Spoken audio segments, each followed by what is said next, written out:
सर्वमंगलमांगल्ये शिवे सर्वार्थसाधिके शरण्ये त्र्यंबके गौरी नारायणी नमोस्तुते। नमस्कार मंडळी, आज अष्टमी आणि आजची देवी आहे महागौरी। महागौरी म्हणजे शिवपत्नी।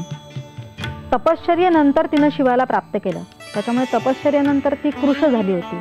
तिचा वर्ण काळवंडला होता आणि त्यावेळी शंकरांनी तिला गंगा स्नान घातलं आणि तिचा वर्ण गौर झाला, म्हणून तिचं नाव महागौरी असं ठेवलेलं आहे।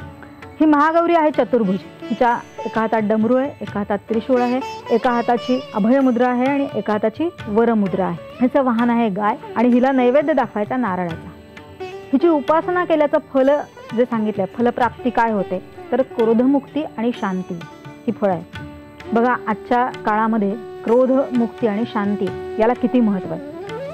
काम, क्रोध आणि लोभ ही नरकाची 3 दारं सांगितलेली आहेत। भगवद्गीतेत सुद्धा सांगितलेलं आहे की क्रोधात भवती सम्मोहा, सम्मोहात स्मृतिविभ्रमा, स्मृतिभ्रंशात बुद्धिनाशो, बुद्धिनाशात प्रणश्यती।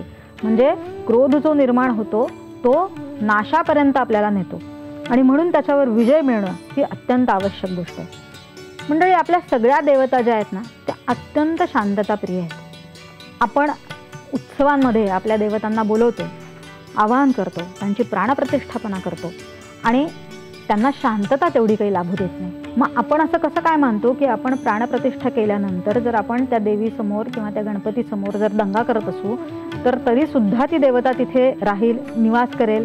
आपला हा गैरसमज नाही आहे का? उत्सवाच्या काळामध्ये आपण जे डीजे वाजवतो, जी मोठ्या आवाजात गाणी लावलेली असतात, लाऊडस्पीकर लावलेले असतात, हे आपल्याला स्वतःला सुद्धा त्रासदायक असतात, आजूबाजूच्या सगळ्यांना त्रासदायक असतात। जेव्हा ध्वनीचं प्रमाणापेक्षा जास्त वाढतं, आपल्या सहनशक्तीपेक्षा जास्त वाढतं, तेव्हा आपल्याला खूप वेगवेगळ्या प्रकारचे आजार होऊ शकतात। त्याच्यामध्ये भूक मंदावणं, कान बहिरे होणं, पित्त वाढणं, अल्सर होणं, डोकेदुखी, छातीत धडधडणं, ब्लड प्रेशर वाढणं, निद्रानाश, हृदयविकार इथपर्यंत सगळे आजार होतात। या डीजेच्या आवाजाचा फक्त आपल्यालाच त्रास होतो असं नाही, पशुपक्ष्यांनाही होतो।